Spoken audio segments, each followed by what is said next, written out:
19 छक्के 30 चौके चिन्ना स्वामी में आया लेडी विराट का तूफान। सांसें रोक देने वाले मैच में जीतकर भी हार गई आरसीबी। शेफाली वर्मा ने जबड़े से छीनी जीत। आरसीबी को आखिरी 2 ओवर में चाहिए थे 40 रन। 12 गेंदों में आरसीबी के गिर गए 5 विकेट। जीत की हैट्रिक से दिल्ली कैपिटल्स ने रचा इतिहास। आरसीबी को मिल गई लेडी एबी डिविलियर्स। हवा में छलांग लगाकर बाउंड्री पर रोकी गेंद। रोमांचक जंग में दिल्ली ने कैसे जीती हारी हुई बाजी। बेंगलुरु का एम चिन्ना स्वामी स्टेडियम आरसीबी के नारों से गूंज रहा था। आरसीबी की कप्तान स्मृति मंधाना का बल्ला आग उगल रहा था। आरसीबी लगातार तीसरा मैच जीतने वाली थी। दिल्ली कैपिटल्स के गेंदबाजों ने हार मान ली थी, लेकिन इसके बाद कप्तान स्मृति मंधाना की ही एक गलती ने पूरी बाजी को पलट दिया। WPL के 7वें मैच में दिल्ली कैपिटल्स पहले बल्लेबाजी करने के लिए मैदान में उतरती है। दिल्ली के बल्लेबाजों ने आज आरसीबी के गढ़ में गेंद के धागे खोल दिए। दिल्ली ने 194 रनों का विशाल टारगेट खड़ा कर दिया। शेफाली वर्मा ने तूफानी अंदाज में अर्धशतक ठोका। 4 छक्के और 3 चौके लगाए थे। एलिस कैप्सी ने 40 रनों की पारी खेली थी। दिल्ली के बल्लेबाजों ने अपनी पूरी पारी में 11 छक्के जड़े थे। ये WPL के इतिहास में किसी भी एक पारी में सबसे ज्यादा छक्कों का महा रिकॉर्ड बन गया है। दिल्ली कैपिटल्स ने आखिरी 5 ओवर में 70 रन ठोके थे।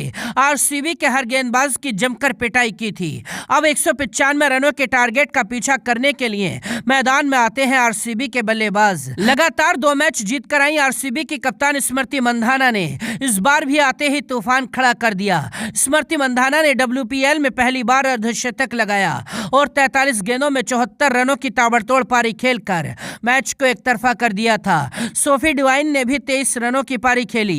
एस मेघना ने भी 36 रनों की पारी खेली थी। स्मृति मंधाना के आउट होने के बाद आरसीबी का कोई भी बल्लेबाज बड़ी पारी नहीं खेल पाया। एक वक्त पर आरसीबी ने 15 ओवर में 145 रन बना लिए थे। मैच पूरी तरह से आरसीबी के हाथ में था। मंधाना के आउट होने के बाद दिल्ली के गेंदबाजों ने पलटवार कर दिया। आखिरी 12 गेंदों में आरसीबी के 5 बल्लेबाज आउट हो गए। आखिरी ओवर में 3 बल्लेबाज आउट हुए और आरसीबी की पूरी टीम 169 रन बनाकर ऑल आउट हो गई। दिल्ली ने आरसीबी को 25 रनों से हरा दिया। WPL के इतिहास में आज तक आरसीबी की टीम दिल्ली को हरा नहीं पाई है। अब तक दोनों टीमों के बीच हुए तीनों मुकाबलों में लगातार दिल्ली ने ही जीत हासिल की है। दिल्ली से मिली शर्मनाक हार के बाद कप्तान स्मृति मंधाना भावुक हो गई थी। हालांकि जॉर्जिया वेयरहैम ने फैंस को एबी डिविलियर्स की याद दिला दी और अपनी दमदार फील्डिंग से मैच के रोमांच को 7वें आसमान पर पहुंचा दिया था। जॉर्जिया ने शेफाली वर्मा के छक्के को हवा में 4 फीट ऊंची छलांग लगाकर रोक दिया। जॉर्जिया की दमदार फील्डिंग देखकर फैंस मैदान में ही डिविलियर्स के नाम का शोर करने लगे और शेफाली वर्मा भी हैरान रह गईं। फिलहाल कल तक WPL की पॉइंट टेबल में आरसीबी टॉप पर थी, लेकिन आज एक हार के बाद दिल्ली कैपिटल्स टॉप पर पहुंच गई है। आरसीबी को मिली हार के बाद स्मृति मंधाना ने कहा, हम जीत रहे थे लेकिन किस्मत दिल्ली के साथ थी। उनके गेंदबाजों ने अंत में अच्छा प्रदर्शन किया और इसी से वो जीतने में कामयाब हो गए। इस पूरे मैच में दोनों टीमों की तरफ से 19 छक्के और 30 चौके लगे। रोमांचक जंग देखकर चिन्ना स्वामी में फैंस मैदान में ही झूम उठे थे।